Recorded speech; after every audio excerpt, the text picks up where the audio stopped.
Est-ce que tu peux présenter ta main devant le projecteur en haut? Qu'est-ce qu'on fait là? Elle appelle Bibi. Parfait. Puis après, on va faire le premier. Voilà, ça.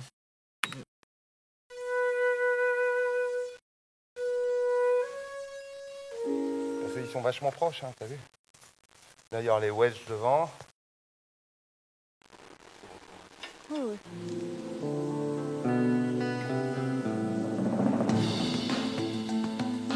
Crowd's full of crap.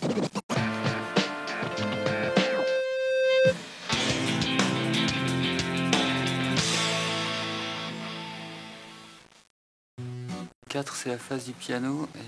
Le métier d'éclairagiste consiste à concevoir la lumière d'un spectacle au moment de son écriture.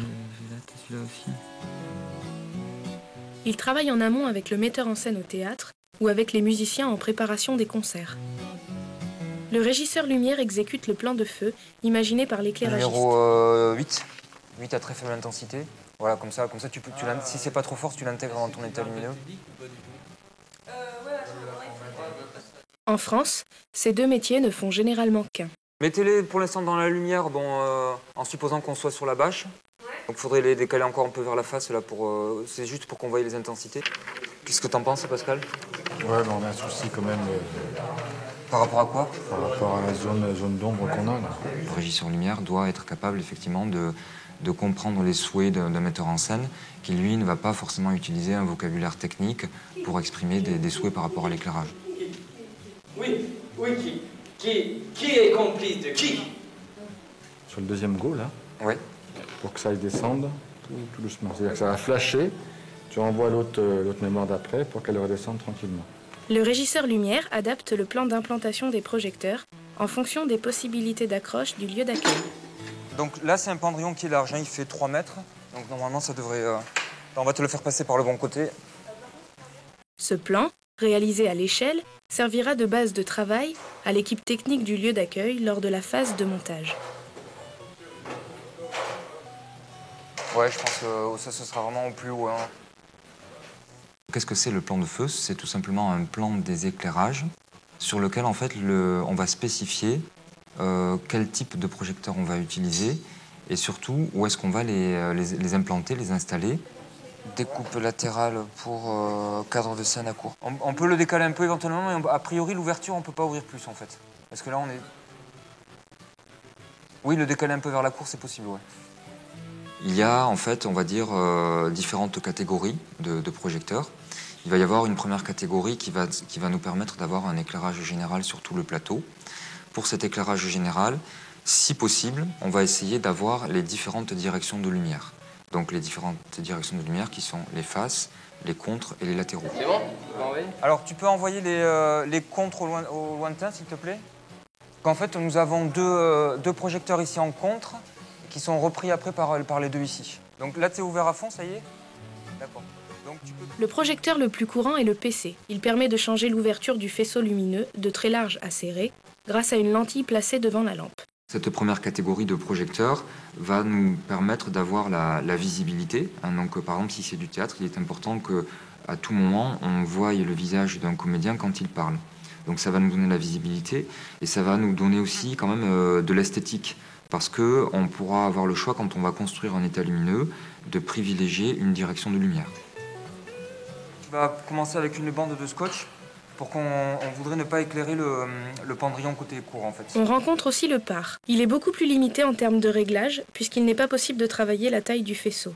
Il est par contre peu coûteux, léger et facile à installer. Ensuite, on va avoir une deuxième catégorie de projecteurs qui, eux, vont davantage nous permettre de sélectionner l'espace. C'est-à-dire qu'il y a une loi concernant la vision qui dit en fait que l'œil est tout le temps attiré par le point le plus lumineux et de manière à pouvoir concentrer l'attention du spectateur à un point donné sur la scène, eh bien, on va utiliser des ponctuels et qui nous permettent également de ne pas dévoiler tout l'espace si on souhaite garder par exemple quelque chose de mystérieux.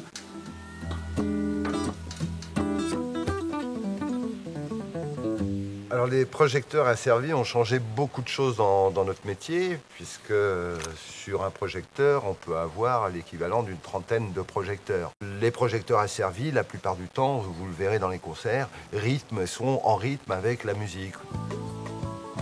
Si on veut faire participer le public, c'est là où c'est intéressant, les projecteurs asservis vont pouvoir se lever, puisqu'ils ont une orientation panoramique et en tilt, pan-tilt. On va pouvoir rythmer le public. Dès lors que le travail technique est terminé sur le plateau, les artistes peuvent prendre le plateau pour répéter.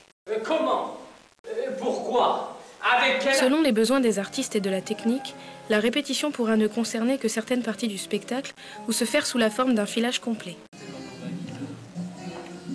Encore une fois, voilà. Alors Alexis, il faut que tu notes que dans la mémoire 6, manipulation du changeur en manuel. D'accord ?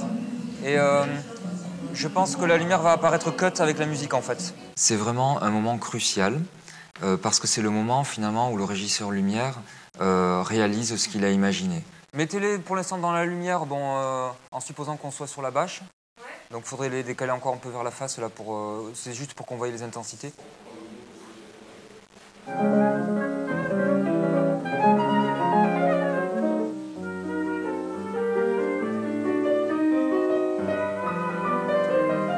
Pour le piano, c'est bon, vous restez comme ça. Et pour la flûte, ce sera cette position définitivement, comme ça, tourner légèrement ou... C'est parfois un moment aussi où il y a beaucoup de tension parce que les comédiens vont être sollicités, mais pas vraiment pour jouer en fait. On va leur demander de répéter les choses, d'attendre, etc. Donc il est important que le régisseur lumière, lui, quand il est à la console, il soit vraiment très efficace par rapport au fait de créer un état lumineux. Bon, on récapitule. Vas-y, attends. Ouais. Oui, je récapitule. Vas-y, fondu, vas-y. Donc, premier indice, le chandelier électronique. Durant la représentation, le travail de régie consiste uniquement, on va dire, à respecter les tops qui ont été convenus et à passer les états lumineux dans les temps prévus. Donc il faut que la lumière en fait colle le plus possible à l'action scénique. Par exemple, le spectateur ne doit pas se rendre compte d'un changement de lumière si on ne souhaite pas que ce soit visible.